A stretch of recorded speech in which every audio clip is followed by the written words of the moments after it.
Tatiana, congratulations on this show. What is it about Jennifer Walters that you most connect with?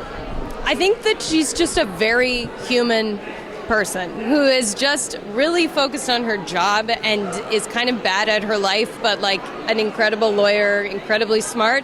I'm not saying I'm an incredibly smart person, but she's very driven and curious and works her butt off. And when she has this sort of superhero thing thrown at her, she kind of doesn't know what to do with it. And I similarly feel like when I'm thrown in front of these, in these situations where you're kind of put on a pedestal, it is an odd feeling for sure. Well, the Marvel superhero training regimen is legendary. Yeah. Could you talk a little bit about how intense it was for you to prepare for this role? I mean, what's so great about this role is that every time I'm muscular, it's computer graphics. So it's an artist has built every muscle and I need not do anything.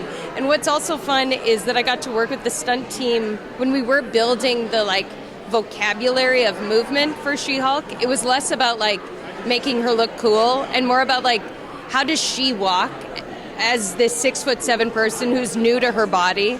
How does she flick some guy off of her shoulder and he goes flying through a wall and she's like, oh, I can do that? It was more about her own finding of herself as opposed to being cool and being good at punching. Well, we definitely can't wait to see you flick some people off your shoulders. Congratulations again. Thank you so much. Thanks. You. Hi, Jameela, so excited. Like you just said, you are one of the nerds of color, so excited to have you. What is it about this show that really connected with you and made you excited? I love Jessica Gao with all of my heart. I think that she's such a talented writer. I think Tatiana Maslany is an extraordinary actor. I'm obviously obsessed with Mark Ruffalo, and I love the She-Hulk comics, and I'm most obsessed with my own character, Titania, because I've always loved her from the comics. Her backstory is so incredible. She's such an odd and infuriating character, and I really like to play people who are difficult to like. Maybe that's because I'm difficult to like, and so I relate to that, but I enjoy getting into the weeds of complicated people, and I think that's why I play a lot of villains, because I like understanding their backstory. I like learning how to empathize with someone I disagree with. I think we need more of that in the world right now. We need more understanding and unity. And I just thought the script was so smart and unlike anything I've seen in such a long time. And so I hope people are going to like it. We're pushing all kinds of buttons and boundaries in this show. Now, you're obviously no stranger to comedy. What, if anything, did you learn from The Good Place that you brought onto this show and helped you with your role? I mean, I learned how to act on The Good Place. I'd never acted before, so I think I just tried to take that and learning how to behave on a set, which I learned from Ted Danson, to this world. But this is a very, very different universe. It's a whole different vibe. I mean, in The Good Place, they knew how clumsy I was and didn't get me to do any action whatsoever. In fact, there was one fight scene in The Good Place where everyone fights apart from me, and I just sit behind a pool table and I watch everyone else fight, and I'm the only one who managed to get injured, even though I did zero action because I pulled a muscle in my ass because I'd been down there for so long. So I never thought Marvel were going to want me to fight, and then Kevin Feige, there was no way of convincing him otherwise. He was sure about me, and he got me to learn kickboxing and kung fu and jiu-jitsu, and I became bigger and stronger and more muscular, and I don't know, I feel the strongest and the bravest I've ever been. I might be out of control. I'm worried. Well, that is amazing, and we can't wait to see you kick butt and injure other people, hopefully not real injury. Congratulations on this show. Thank you very much. Hi, congratulations on the show. It's described as a legal comedy, and I just want to know what legal comedies or legal shows inspired you in preparing for this show.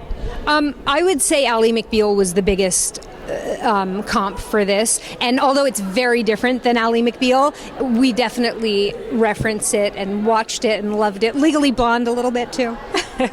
I love that. Now, in preparing for She-Hulk, I'm sure you read a lot of comics. Were there any stories just that were your personal favorites? I was a huge She-Hulk fan as a kid. I loved her. So when this project came across my desk, I was ready for her. I remember hearing it was being made and just crossing my fingers that the scripts honored the spirit of the comics, because it's obviously a reinvention and it's not the comics translated, but it definitely retains the spirit and is full of little Easter eggs from the comics. Well, we're looking forward to seeing all those Easter eggs. Congratulations. Thank you. Thank you so much. Hi, Anu. Congratulations on the show. Very excited.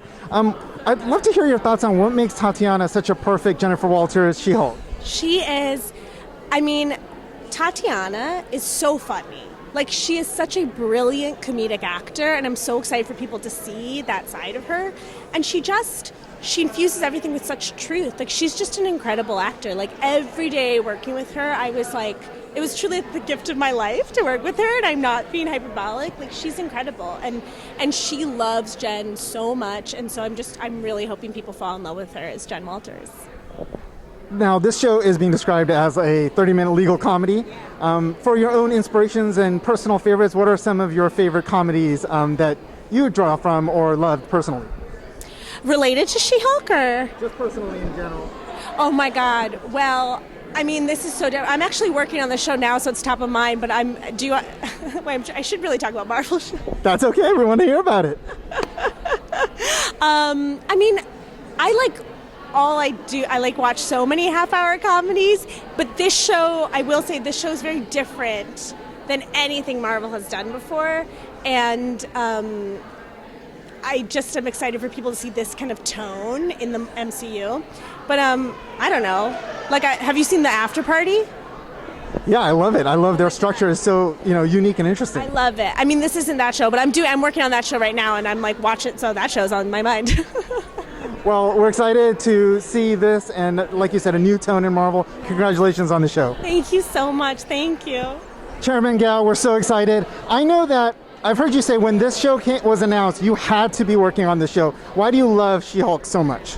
Oh, I love her. She was my favorite character in the Marvel comics because she was so smart and funny, and she was because it was the John Byrne run that really made me fall in love with her, and I just love the levity. She didn't take anything super seriously. I love that she argued with Byrne, she argued with the editors of the comic book, and also I love that she really was self-aware and pinpointed and called out all these tropes of comic books in general and what sells and what doesn't. It was just so fun and different and refreshing. I love that. Now, we love Rick and Morty. I love your work on that show. What did you take from that show that helped you with this one?